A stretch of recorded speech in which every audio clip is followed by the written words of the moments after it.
Carthage is an ancient Phoenician colony. According to legend, it was founded by the Phoenicians, led by Princess Dido in the years when the Trojan War took place. But the oldest remains of the settlement date only from the 9th century BC, and in the 5th century, Carthage far surpassed its metropolis in power. Carthaginians sailed to Britain, to the Azores, and even to the Gulf of Guinea. Such successes in navigation then reached no people.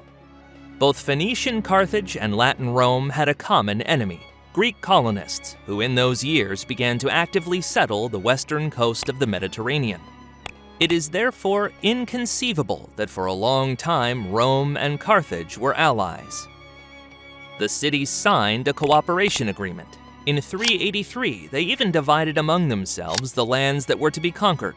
Rome inherited southern Italy, and Carthage was about to gain islands in the western Mediterranean. When the Romans fought against the Greek king Pyrrhus, the Carthaginians, Punic people, provided them with financial assistance. The cause of the conflict between the allies was the gang of mercenaries of the Mamertines, also known in history as the Sons of Mars. They captured the city of Messina in Sicily, and then, in the war with the city of Syracuse, turned for help both to Rome and to Carthage, waiting for the first to send troops. The Carthaginians arrived first, but the Romans sent many more troops, led by the Roman consul. After unsuccessful negotiations, the Romans defeated the Carthaginian detachment in Messina, and his commander was crucified on a cross. Thus began the First Punic War between Rome and Carthage. The Romans called Carthaginians Punes, from whence the name came. In the beginning, the Romans were able to occupy the island of Sicily, but at this time, Carthage sent its navy to the Apennine Peninsula. The Roman fleet, few in number and ships, could not confront it. As a result, the first 4 years of the war, the Carthaginians plundered the Italian coast with impunity. However, Rome was helped by an accident. One of the Carthaginian ships was caught in a storm and was carried to land almost unscathed, where it fell into the hands of the Romans. It became the basis of the new fleet. Such ships the Romans called quinqueremes, which means the ships with the 5 rows of oars on each side. The money for the construction of the new fleet was taken from the voluntary donations of Roman citizens. This allowed the Romans not only to drive the enemy fleet from its own shores, but to send their expedition having 300 ships to Africa in 256 BC. Carthage was so frightened that it offered a peace agreement. However, the Roman conditions were too harsh. Then, Carthage decided to go on a military path. They hired an army from Greece, led by the Spartan commander Xanthippus, who has already defeated the Romans at the Battle of the Bagrados River. Besides, the Roman fleet that escaped from Africa was caught in a storm on the way home. Thus, Carthage was able to regain its position in the war, and the fighting was again transferred to Sicily. It took the Romans 6 years to build a new fleet. However, Carthage also destroyed it in 2 battles. But in Sicily, the Carthaginian army lost to the Romans, and by 247 BC, it had lost most of the cities. It was at that moment that the command of the Carthaginian army was taken by Hamilcar. He changed to the guerrilla war, which was much more successful for Carthage. For Hamilcar's love of rapid crossings and surprise attacks on the enemy, the soldiers nicknamed him Barca, which means thunderbolt. In the end, the decisive factor in the war was not the battle, but the way armies were formed. The Roman army was conscripted, and every citizen of Rome had to serve in it. Carthage, on the other hand, fought with the help of mercenaries, who were often recruited among foreigners. By the end of the war, Carthage ran out of money to keep such a large army. It was therefore forced to accept the Roman terms of peace, which were even more severe than those which the Romans had imposed when they invaded Africa. Carthage renounced Sicily, and also paid a large indemnity of 3,200 talents of gold. But peace did not come to Carthage. The mercenaries, dissatisfied with the delay of the promised payments, began to gather troops in Carthage, intending to take the reward by force. They were commanded by the Greek Spendius and the Libyan Matho. They managed to defeat the Carthaginian militia and drag one of the Numidian kings to their side.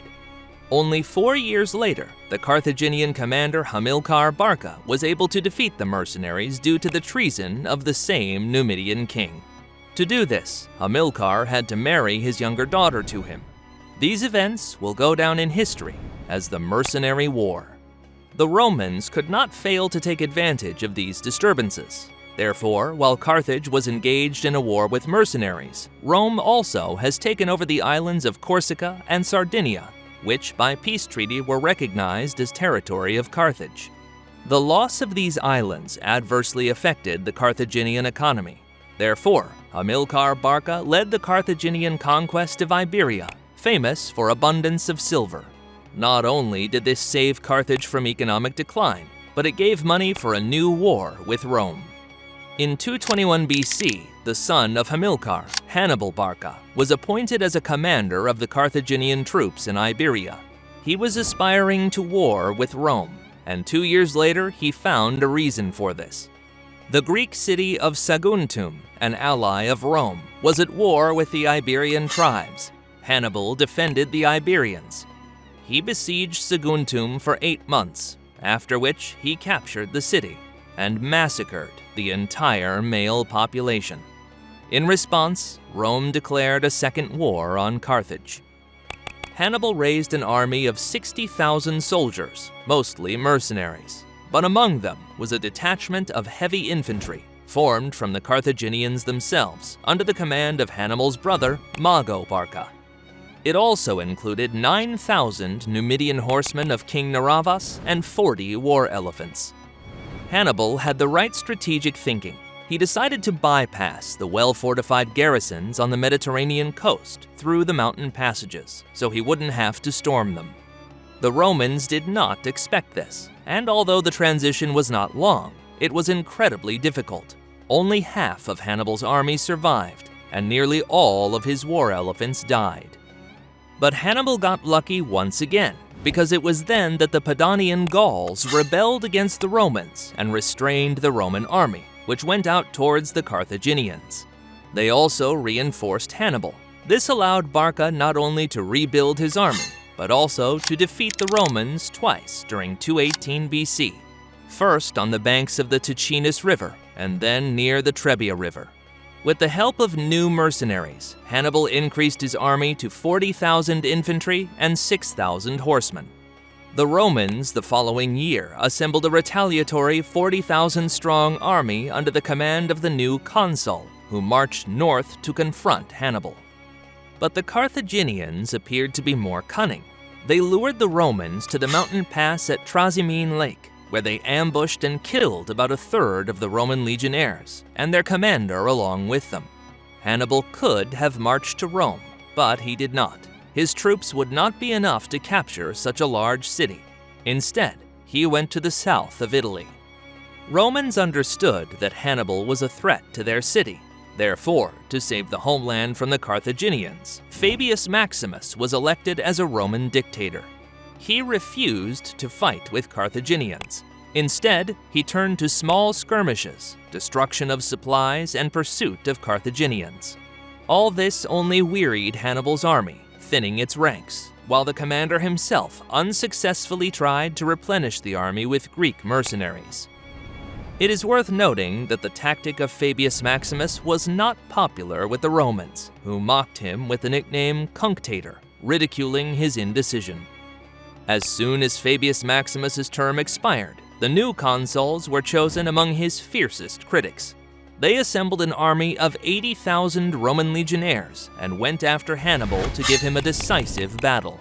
Both armies met in 216 BC near Cannae. Although Hannibal had a smaller force then, he had a larger and stronger cavalry.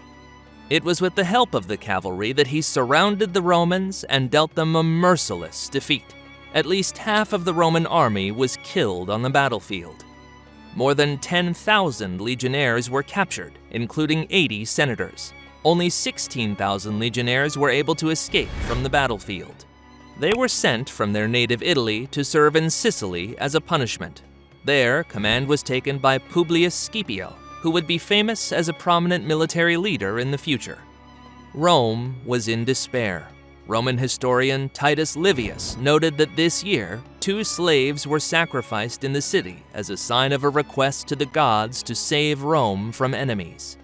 The Romans had not done this for a couple of centuries. Fabius Maximus returned to the leadership in Rome, becoming the new consul. The defeat of the Romans at Cannae also added allies to Hannibal. The Macedonian king Philip V declared war on Rome. Sicily, Sardinia, and the Tarentine Greeks rebelled against the Romans. The inhabitants of Capua, the second largest city in Italy, even invited Hannibal to their home. However, Fabius Maximus provoked an anti-Macedonian uprising in Greece, after which Philip V hurried to reconcile with Rome. Fabius also returned Sicily to Roman rule and captured Malta. The Tarentine Greeks did more harm to Hannibal's forces than good. Without their own troops, they extended Hannibal's army as city garrisons. Hannibal spent the rest of the war defending the Greeks from southern Italy. In 211 BC, Hannibal organized a campaign to Rome. It was then that in the Roman Senate sounded Hannibal Antiportas, but there was not enough troops to besiege the city, and Hannibal had to return south. Hasdrubal Barca, whom Hannibal left to command the Carthaginian army in Iberia, took over to help his brother. He gathered a new army of mercenaries and, having led it, went to Italy, but was intercepted by the Roman army under the command of Gaius Claudius Nero. At the Battle of the Metaurus, the Carthaginian army was defeated, and Hasdrubal was killed in action. While in 206, Mago Barca tried to bring another Carthaginian army in support of Hannibal, he was intercepted by a Roman army under the command of Publius Scipio. He was also defeated, and Hannibal has lost another brother. These were the first major victories of the Romans in this war. Scipio soon conquered all of Iberia for Rome. In 204 BC, Scipio landed in Africa, and with the help of the Numidians who defected to Rome, defeated the Carthaginian militia. Hannibal had no choice but to return home to defend his homeland. In 202 BC, Scipio defeated Hannibal in the Battle of Zama thanks to the Numidian cavalry which encircled the Carthaginian army. The same way Hannibal defeated the Romans near Cannae once. For this victory, Scipio received the nickname the African from the soldiers. Carthage had to ask for peace once again. The demands of the Romans were even more severe than after the First Punic War. Carthage gave Rome its lands in Iberia. Also, it had to pay 10,000 talents of silver. It was forbidden to keep the navy, and even wars could not be started without the permission of the Romans. Hannibal tried to gather supporters of a new war with Rome, but soon he had to flee Carthage. He served as a commander in Antioch, Bithynia, and Armenia, and when he learned that they were planning to hand him over to the Romans, Hannibal decided to kill himself with poison. It was not until half a century later that the Romans again turned their attention to Carthage. This city was no longer a threat to Rome. However, for many Romans, even the opinion of the existence of Carthage was unacceptable. Senator Marcus Porcius Cato said the same thing at every sitting: Carthage must be destroyed. As a reason for the war, the Romans used a campaign of Carthaginians against the Numidians. At first, the Carthaginians did not want war, and for the sake of peace even gave ships, catapults, and weapons. However, when the Romans demanded to leave the city, they refused to comply. The commander of the Romans, Manius Manilius, was a good orator who had previously urged people to go to war with Carthage, but he was not a commander. And because of his miscalculations, the Carthaginians were able to twice defeat the Romans under the walls of Carthage and prepare the city for a siege. So the war lasted for 3 years. It was not until 147 BC, when Scipio's adopted son, Scipio Aemilianus, took command, that success returned to the Romans.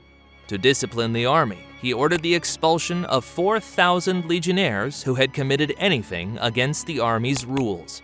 He also recruited Libyan and Numidian mercenaries who served the Carthaginians. To further isolate the enemy, the Romans built a dam in the Strait of Carthage harbor, after which the famine and epidemics began in the city.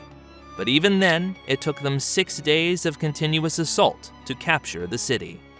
After that, Scipio Aemilianus ordered not only the destruction of Carthage, he also ordered the plowing of the land in its place and the sowing of salt, demonstrating in such a way that he cursed the place. So, another ancient state fell into decline under the pressure of ancient Rome, and the ruins of Carthage still stand not far from modern Tunisia, recalling the greatness of the ancient city.